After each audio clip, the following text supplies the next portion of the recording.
So Catholic priests are famous for talking endlessly about subjects concerning which they know very little. So I invite you to be absolutely ruthless and not to be swayed by pity, as the Quran says, as timekeeper. I'm going to attempt to offer two thoughts today. The first follows the famous German theologian Rudolf Bultmann, who says that Christian faith invites us to exist eschatologically, to live eschatologically. And the second, following another German theologian, Ratzinger, better known as Benedict XVI, who suggests to us that life after death would never satisfy us, that what we really hope for is life, after death.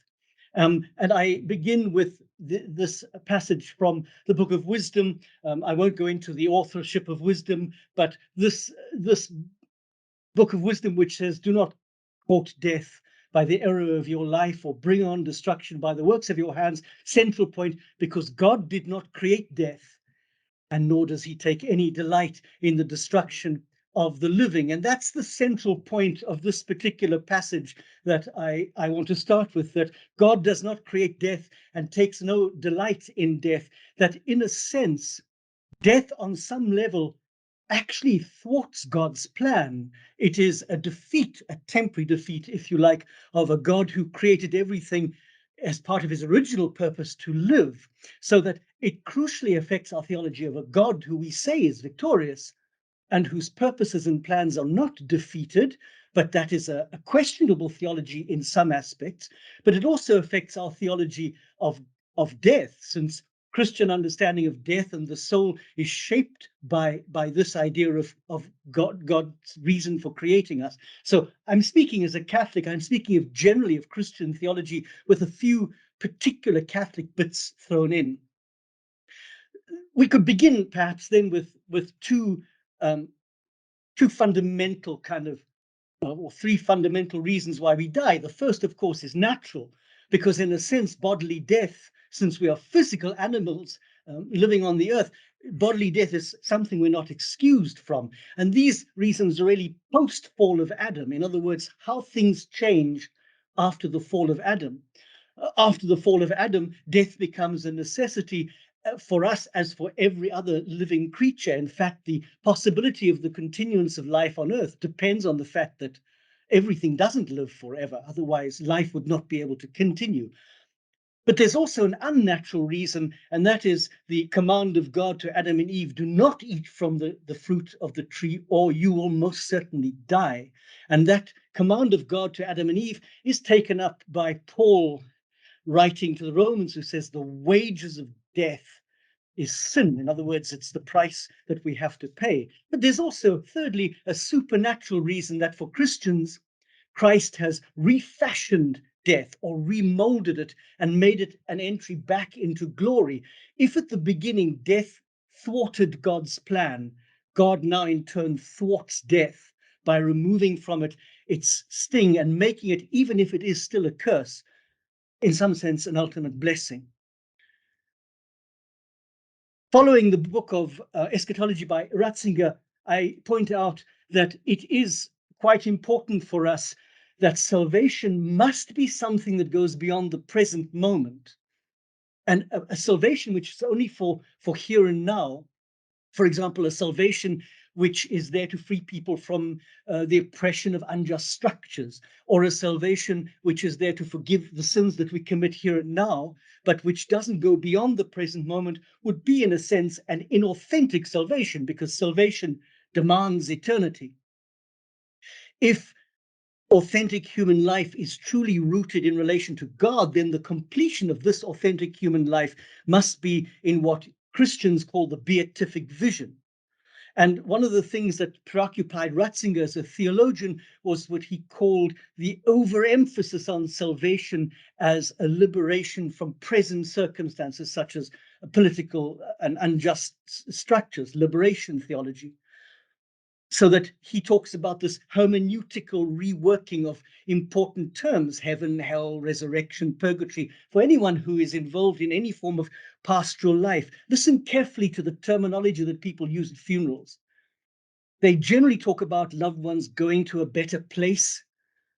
I think a place where you don't have to pay tax is a better place.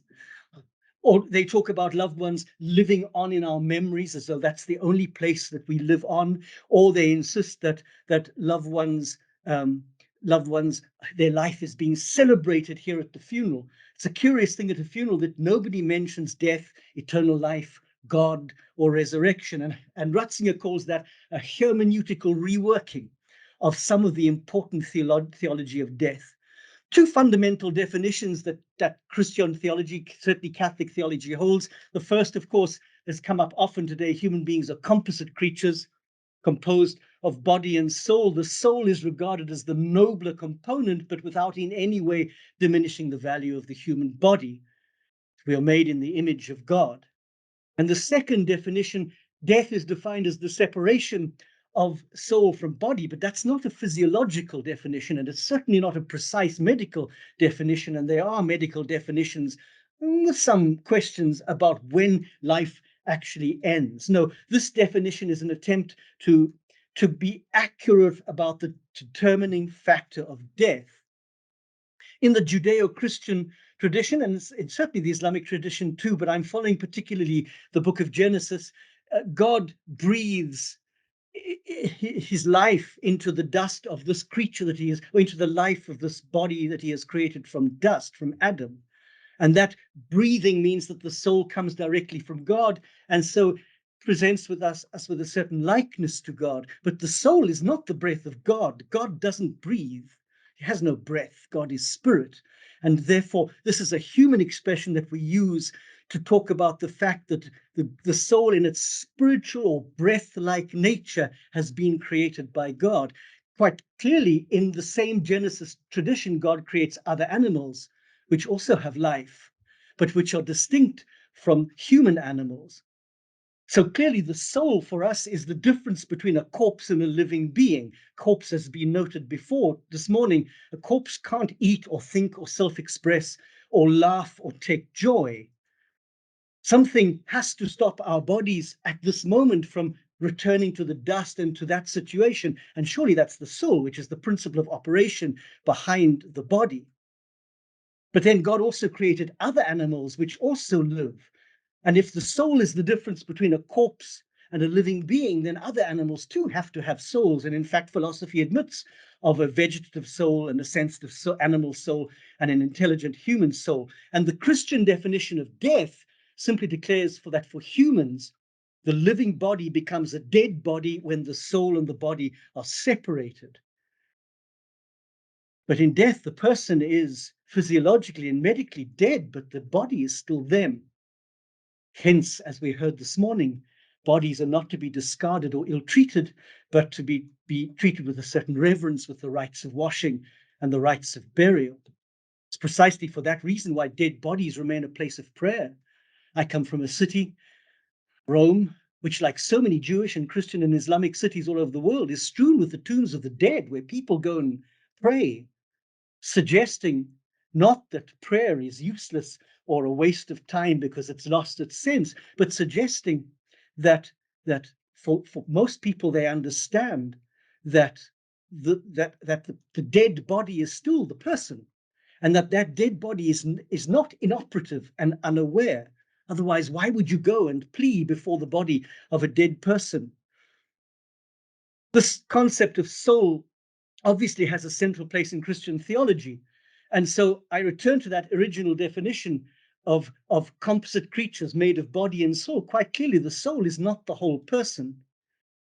I am my body as fundamentally as I am my soul. And I don't exist in a dualistic reality with my soul and my body as two kind of functioning parts alongside each other. The soul is the essence of the person, but not the whole person.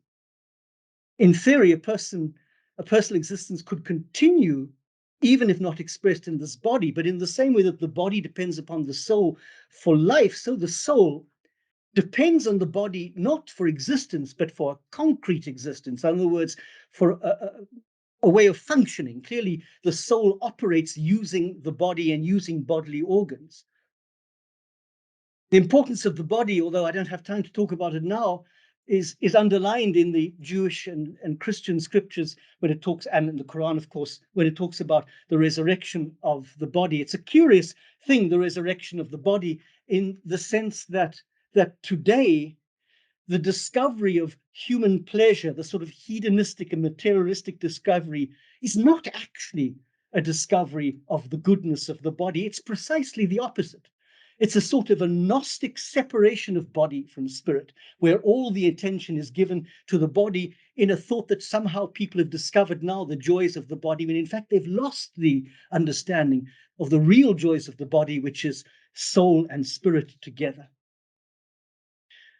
So what we term soul, I'm really going fast because I can see my time is running out. What we term soul really is the thing which animates the body. It's the who I am. When I'm dead, the who I am is gone. It's no longer in my body. It's missing, although I am still me. Christian theology, to come to the question of time and space, Christian theology doesn't understand this separation as a spatial thing, as if the soul has some separate space outside of the body. Back in the 19th and 20th century, there were all these attempts to photograph the soul as it left the body, to catch the soul, glimpse it as it disappeared. But the soul doesn't exist in that sort of material, spatial realm. And I think that was a misconception of how death happens. When the soul separates from the body, it goes into the presence of God, but it's not a spatial movement. It's not as if it moves from the deathbed, passes through the air, exits the atmosphere, and flies to the throne of grace. The soul can't be observed leaving the body. And there's no measurable change in the body, besides death, of course. There's no measurable change because suddenly the soul is not there. There's a physical change to the body in that it has no soul force. And this, of course, is a mystery. We can explain the absence of life, but we can't fully arrive at a satisfactory account of what is missing in death, other than the person, other than in the soul. It would be, certainly in Catholic and Christian theology, it would be an assault against reason to do what countless people do today, and that is to deny the existence of the survival of the soul after death. And basically, there are four reasons why. Firstly, because of the structure of the soul, because death is the disintegration of parts. Therefore, the soul of its very nature is not a composite, and it can't disintegrate. So its very nature suggests its continued survival. But also the future administration of sanctions. I mean, if the state were to say to me, this is the law, and I replied, well, I'm not going to observe it, it would be foolish for the state to say, okay, you don't have to observe it, it's still the law. That's not a law at all.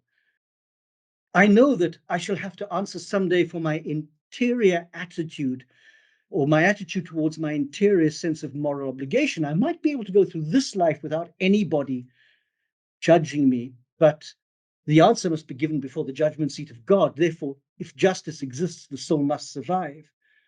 Thirdly, on the point of justice, the rectification of huge equalities in this life. But fourthly, because the soul seems to have within itself this insatiable desire for a perfect good. C.S. Lewis famously said, if we find ourselves with a desire that nothing in this world can satisfy, the most probable explanation is that we were made for another world and not just this one. So I'm going to skip the in summary bit because I just want to get really to the end and say this.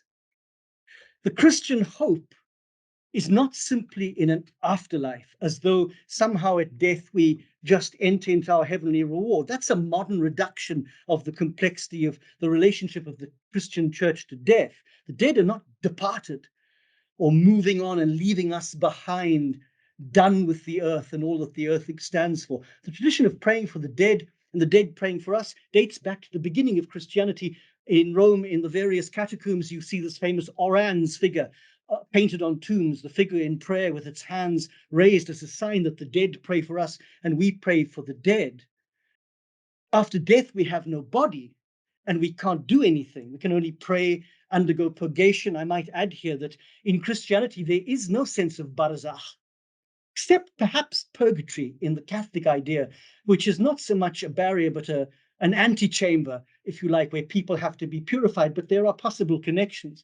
We can't do anything after death since we have no body. Once perfected in the presence of God, our self can be filled with divine joy, but it's a spiritual joy, not fully experienced because we're material beings. We hope for something more. We hope for our resurrected, glorified bodies, which is why it's not just life after death we long for, but that moment when life after death becomes a reality. It's not surprising that the church endorses the Christian monastics who said, remember death. It's partly what Bultmann meant by living eschatologically, that awareness of death gives to our lives an immediacy and a depth, making them more intense. And I finish with the words of St. Ambrose, who was a 4th century bishop famous for the conversion by his preaching of St. Augustine, who talks about death as a Passover. It's a Passover to be made by all humankind. You must keep it, facing it with perseverance. It's a Passover from corruption, from mortality to immortality, from rough seas to a calm harbor. The word death mustn't trouble us. The blessings that come to us from a safe journey should bring us great joy. It's for this reason that Tolkien invites us to look unblinkingly at the loss and silence of death, but to remain steadfast. It's our curse, he says. It's also our blessing. However happily a story ends, it has to end. And that itself is a great sorrow. All that is beautiful and beloved dies, but Christ for the Christian has transformed that death once more into a victory. Thank you. Thank you.